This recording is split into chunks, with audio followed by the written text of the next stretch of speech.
விக்கிரவாண்டி இடைத்தேர்தலில் போட்டியின்றி அபார வெற்றி பெற்ற திமுக தேர்தல் ஆணையம் அறிவிப்பு. அதாவது விக்கிரவாண்டி இடைத்தேர்தலில் முன்னாள் முதல்வர் கருணாநிதி கூட எடுக்காத ஒரு ரிஸ்கை முதல்வர் ஸ்டாலின் எடுத்துள்ளார். விக்கிரவாண்டி திமுக வேட்பாளர் அன்னியூர் சிவா என்று பொதுச் செயலாளர் துரைமுருகன் அறிவிப்பு வெளியிட்டுள்ளார்.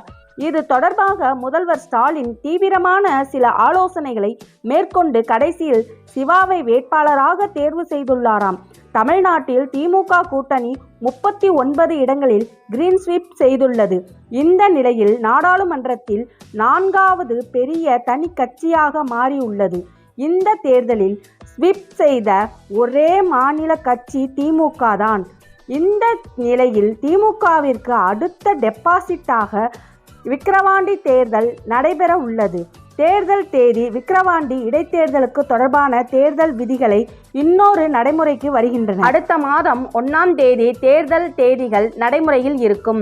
வேட்புமனு தாக்குதல் ஜூன் 14 to 21, வேட்புமனு மறுபரிசீலனை ஜூன் 24, வேட்புமனு திரும்ப பெற ஜூன் 26, வாக்குப்பதிவு ஜூலை 10, வாக்கு எண்ணிக்கை ஜூலை 13. வேட்புமனு தாக்குதல் விக்கிரவாண்டிக்கு ஜூலை 10ஆம் தேதி இடைத்தேர்தல் நடக்கிறது. வேட்புமனு தாக்குதல் தொடக்கத்துக்கு இன்னும் 3 நாட்கள் தான் இருக்கின்றன. இதனால் திமுக, அதிமுக உள்ளிட்ட கட்சிகள் வேட்பாளர்கள் அறிவிப்பதில் மும்முரமாக காட்டியுள்ளன. விக்கிரவாண்டி தொகுதி எம்எல்ஏவாக இருந்த மறைந்த புகழேந்தி வன்னியர் சமூகத்தை சேர்ந்தவர். இத்தொகுதியில் பெரும்பான்மை சதவீதம் பேர் வன்னியர்கள்தான்.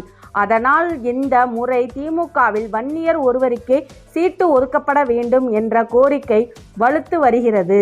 திமுக பிளான் கட்சி தலைமையும் இது குறித்து சீரியஸாக காட்டி வருகிறது. புகழேந்தியின் குடும்ப உறுப்பினர்கள் ஒருவருக்கு வாய்ப்பு வழங்கலாமா அல்லது மாவட்ட திமுகவில் அணி சார்ந்த முக்கிய பொறுப்பில் உள்ள வன்னியர்களுக்கு ஒருவரை தேர்வு செய்யலாமா என சமீபத்தில் தீவிர ஆலோசனை திமுகவில் நடந்துள்ளது. அப்போது அமைச்சர் பொன்முடி என மகனுக்கு வாய்ப்பு தருங்கள் அல்லது நான் சுட்டிக்காட்டும் நபருக்கு வாய்ப்பு தாருங்கள், வன்னியர் அல்லாத ஒருவரை நிறுத்தி ஜெயிக்க வைத்து காட்டுகிறேன் என அழுத்தமாக வாதாடியிருக்கிறாராம்.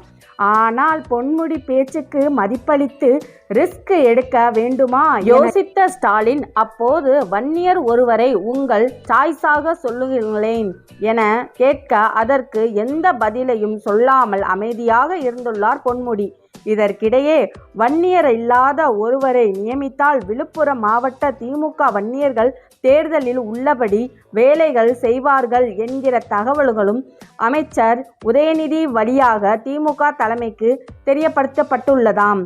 இதையெல்லாம் தாண்டி விக்கிரவாண்டி இடைத்தேர்தலில் முன்னாள் முதல்வர் கருணாநிதி கூட எடுக்காத ஒரு ரிஸ்கை முதல்வர் ஸ்டாலின் எடுத்துள்ளார். விக்கிரவாண்டி திமுக வேட்பாளர் அன்னியூர் சிவா என்று பொதுச் செயலாளர் துரைமுருகன் அறிவிப்பு வெளியிட்டுள்ளார். இது பொன்முடியின் தேர்வு கிடையாது. இது தொடர்பாக முதல்வர் ஸ்டாலின் தீவிரமான சில யோசனைகளை மேற்கொண்டு கடைசியில்தான் சிவாவை வேட்பாளராக தேர்வு செய்துள்ளாராம். முதல் முறையாக பொன்முடி கட்டுப்பாட்டில் உள்ள ஏரியா ஒன்றில் பொன்முடி சொல்லாத ஒருவரை ஸ்டாலின் தேர்வு செய்துள்ளதாக கூறப்படுகிறது. கருணாநிதி கூட இந்த ரிஸ்கை இதுவரை அங்கே எடுத்தது இல்லை என்று கூறப்படுகிறது. அதிமுக சந்தேகம், அதிமுக தோல்வி. விக்கிரவாண்டி இடைத்தேர்தலில் அதிமுக போட்டியிடுவது சந்தேகமாகி உள்ளது. இது தொடர்பாக உட்கட்சி அளவில் பேச்சுவார்த்தைகளை நடந்து வருகின்றன. அதிமுகவின் ஒருங்கிணைப்பாளர் மற்றும் பொதுச் செயலாளராக எடப்பாடி பழனிசாமி வந்த காலத்தில் இருந்து வரிசையாக அக்கட்சி தோல்வியை தழுவி வருகிறது. வரிசையாக 10 தேர்தலில் அதிமுக தோல்வி அடைந்து உள்ளது.